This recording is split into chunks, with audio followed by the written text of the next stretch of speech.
Dans le monde du football, il y a en général des compétitions plutôt très populaires qui sont appréciées par quasiment tout le monde. Je parle notamment de la Ligue des Champions ou encore de l'Euro, le championnat européen des nations. Mais il y a aussi des compétitions qui font plutôt l'unanimité, mais pour dire qu'elle est détestée par tout le monde. Et je pense surtout bien sûr à la Ligue des Nations de l'UEFA. Comme vous le savez, moi j'adore ces petites compétitions-là, un petit peu moins populaires, un petit peu plus niche on va dire. Et aujourd'hui je vais essayer de donner de la crédibilité à la Ligue des Nations en faisant justement cette vidéo explicative pour tout vous expliquer en détail comment elle fonctionne, c'est quoi cette compétition et donc essayer de vous hyper un petit peu peut-être éventuellement, je l'espère en tout cas. C'est parti, tout savoir sur la UEFA Nations League édition 2024-2025, c'est aujourd'hui. Et en plus, l'UEFA a récemment changé un petit peu les règles. Donc même pour ceux qui connaissaient déjà bien comment ça marche, finalement, vous allez quand même en apprendre plus. Donc tout d'abord, petite présentation en général, c'est quoi la Ligue des Nations de l'UEFA? Donc comme son nom l'indique, c'est seulement l'UEFA, donc les pays membres de cette association de football. En général, des pays européens, même si bien sûr il y a beaucoup d'exceptions comme le Kazakhstan, la Turquie, Israël, etc. Donc en gros, les pays plus ou moins européens, voilà, c'est dans l'UEFA. C'est une compétition très récente qui a eu sa première édition en 2018. C'est une compétition qui était à la base censée un peu remplacer les matchs amicaux pour donner de l'importance aux matchs entre nations en temps normal, donc pas pendant les grandes compétitions comme l'Euro. C'est également différent des qualifications pour l'Euro et la Coupe du Monde. C'est vraiment une compétition à part. C'est censé se dérouler durant la saison régulière, d'où le nom un petit peu de ligue, juste donner plus d'enjeux aux matchs entre sélections nationales européennes. Petite précision, l'UEFA comporte 55 fédérations et normalement ces 55-là participent tous à la Ligue des Nations. Sauf que bien évidemment la Russie est bannie depuis 2 ans pour son invasion de l'Ukraine. Donc à cette édition-là, 2024-2025, elle ne participera pas non plus. Donc je vous mets les informations de base. Donc c'est 54 équipes participantes. À la base c'est 55 mais sauf la Russie. Les dates, ça se déroulera du 5 septembre 2024 au 8 juin 2025. Donc en réalité, ça se passe plus sur un an, même si techniquement c'est 2024-2025. La réalité, c'est que ça va se jouer durant cette saison-là, 2024-2025, comme les matchs de club, tout simplement. Plus précisément, les groupes sera lieu entre septembre et novembre 2024. Les quarts de finale et les barrages auront lieu en mars 2025. Et la phase finale, donc le Final Four, aura lieu du 4 au 8 juin 2025. Techniquement, ça se termine réellement en mars 2026 puisque c'est là qu'auront lieu les barrages entre les ligues C et D. On va y revenir un petit peu plus tard pour ceux qui n'ont aucune idée c'est quoi, ne vous inquiétez pas. Mais en soi, c'est tellement pas important que je trouve ça plus logique de dire 2024-2025, même si c'est vrai que du coup, officiellement, ça se termine en 2026. Au Canada, ça sera retrouvé sur DAZN, l'abonnement numérique, tandis que en France, les matchs de l'équipe de France seront sur TF1 et tout le reste, ça sera retrouvé sur l'équipe. Donc bien sûr, qui dit ligue dit une série de matchs aller-retour, donc il n'y a pas de stade fixe ou de pays fixe comme l'Euro ou la Coupe du Monde bien entendu. Donc les matchs se joueront dans les pays respectifs, dans les deux pays qui s'affrontent tout simplement, voilà, une fois chez le pays aller, une fois chez le pays retour. Donc c'est une compétition qui se déroulera à travers toute l'Europe. Tandis que seulement pour la phase finale, il y aura un pays sélectionné parmi les 4 demi-finalistes où tous les matchs auront lieu dans ce pays-là pour simplifier un peu les choses, voilà, pour faire vraiment un vrai Final Four bien intéressant. Bien évidemment, là où je vous ai mis le graphique pour les finals de l'édition 2023 qui se sont déroulées aux Pays-Bas, mais bien évidemment, celle de l'édition 2025 risque de se dérouler dans un pays différent qui n'est bien sûr pas encore choisi. Donc voici toutes les équipes participantes, comme je vous dis, les 54 membres de l'UEFA en excluant la Russie.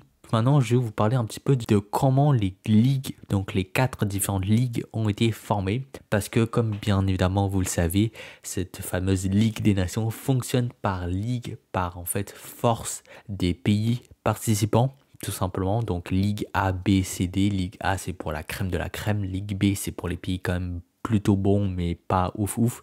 Ligue C c'est pour les pays vraiment moyens et Ligue D c'est vraiment pour les gros nulos. sauf que c'est un système de répartition quand même très précis. C'est un petit peu en fait on va dire le parcours qualificatif finalement pour se retrouver en Ligue des Nations 2024-2025.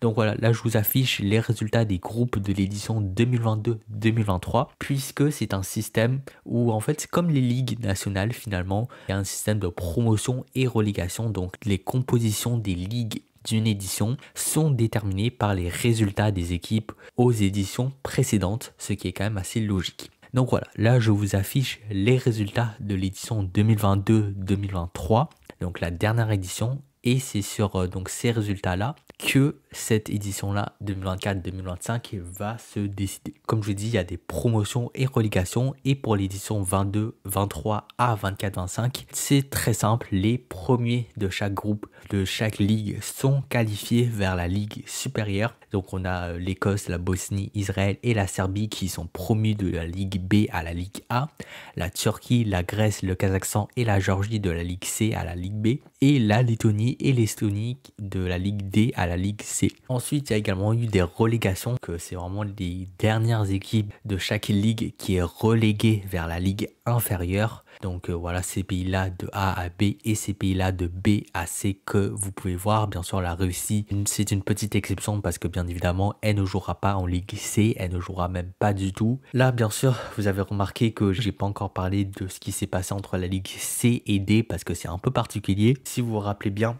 en fait, il y a 4 groupes en Ligue C et seulement 2 groupes en Ligue D. Donc forcément, il y a des équipes de Ligue C qui pourront rester en Ligue C même si elles ont fini dernière de leur groupe.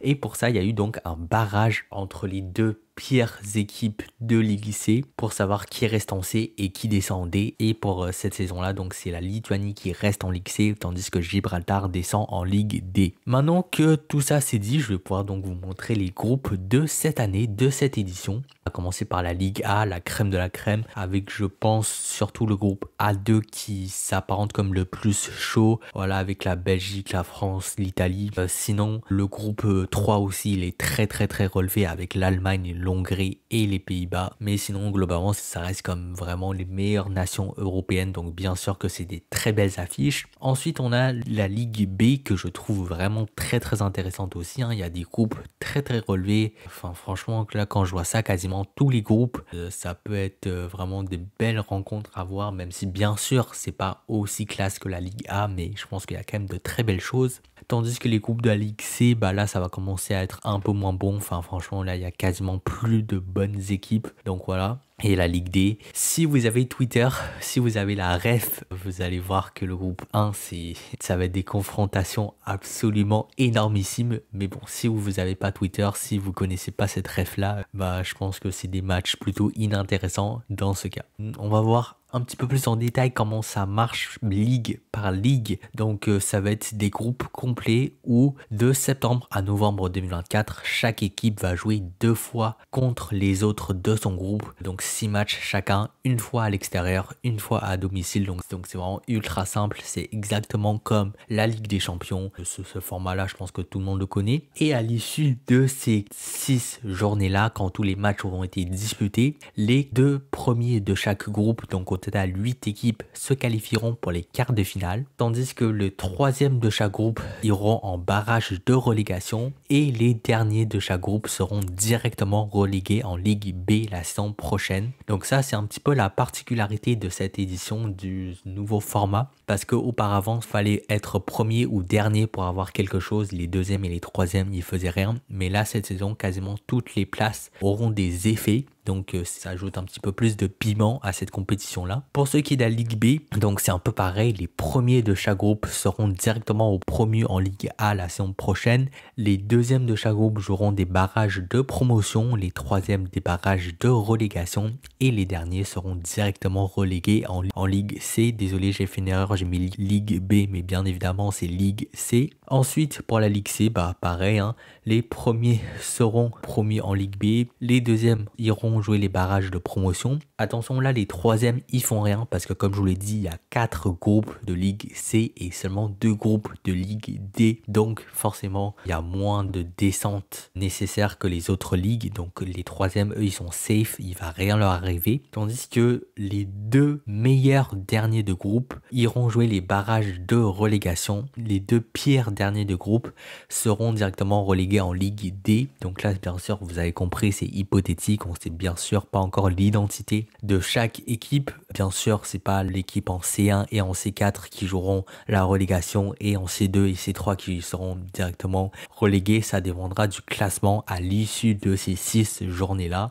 bien évidemment. Pour ce qui est de la Ligue D, donc c'est un petit peu plus particulier vu qu'il y a seulement 2 groupes. Donc il y aura 4 matchs chacun, pareil, 2 matchs aller-retour domicile extérieur de septembre à novembre également. Et à l'issue de ces 4 journées-là, les meilleurs de chaque groupe seront directement promus en Ligue C, tandis que les deuxièmes seront en barrage de promotion. Donc maintenant, passons à la phase un petit peu plus intéressante de mars 2025, où tout d'abord, pour les premiers et deuxièmes de Ligue A, il y aura les quarts de finale. Ça se jouera dans un format aller-retour domicile extérieur assez classique, donc ça sera déterminé via un tirage au sort. Donc chaque premier de Ligue A affrontera un deuxième de Ligue A. Et ensuite, après ça, en juin 2025, il y aura la phase finale, le Final Four, dans bien sûr un pays demi-finaliste où il y aura donc logiquement les demi-finales, la finale et également une petite finale qui n'est pas affichée ici.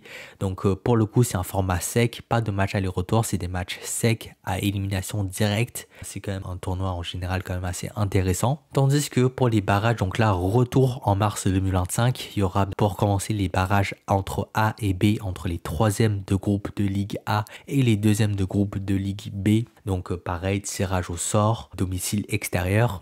C'est exactement pareil pour les ligues B et C, barrages selon le même format. Tandis que les barrages entre les ligues C et D, ça aura lieu en mars 2026. Mais après, ça reste pareil, c'est des matchs aller-retour domicile extérieur avec donc les 2 meilleurs derniers de groupe de Ligue C et les 2 deuxièmes de groupe de Ligue D. Normalement, ça serait l'étape où je vous présente un petit peu les favoris pour ce tournoi, mais en vrai, là, je pense que j'ai vraiment pas besoin de vous les présenter vu que c'est les gros cadors habituels de la scène européenne, quoi. Donc l'Allemagne, la France, l'Espagne, l'Italie, les Pays-Bas, etc., etc.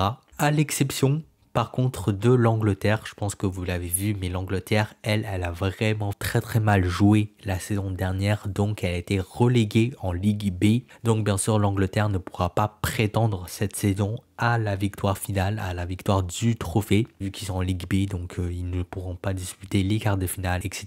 Mais le reste, les autres pays peuvent tous prétendre à la victoire finale. Donc maintenant, je vous fais un petit historique de la compétition. Bon, comme je vous l'ai dit, elle a été créée en 2018, donc c'est très récent, il y a eu seulement 3 éditions pour l'instant, avec l'Espagne qui a été le dernier vainqueur, donc en 2023, qui s'est imposé dans une finale face à la Croatie, et le Final Four qui ressemblait donc à ça. Auparavant, en 2021, c'était la France qui s'est imposée. Et puis, c'est le Portugal donc, qui ont été le premier vainqueur en 2019. Et aussi, j'ai oublié de le préciser, mais cette Ligue des Nations aura aussi un petit lien avec les qualifications pour la Coupe du Monde 2026. Mais ça reste un lien plutôt petit, puisque en fait c'est les vainqueurs de groupes non qualifiés pour l'édition 2026 qui auront la chance de jouer un barrage, mais en soi c'est tellement loin et tellement abstrait pour l'instant que je vais pas parler en détail. Donc voilà les amis, c'est la fin de cette vidéo, j'espère que vous aura plu. Comme vous le savez, moi j'adore faire sur ma chaîne YouTube ce genre de vidéos vraiment explicatives du format d'une compétition.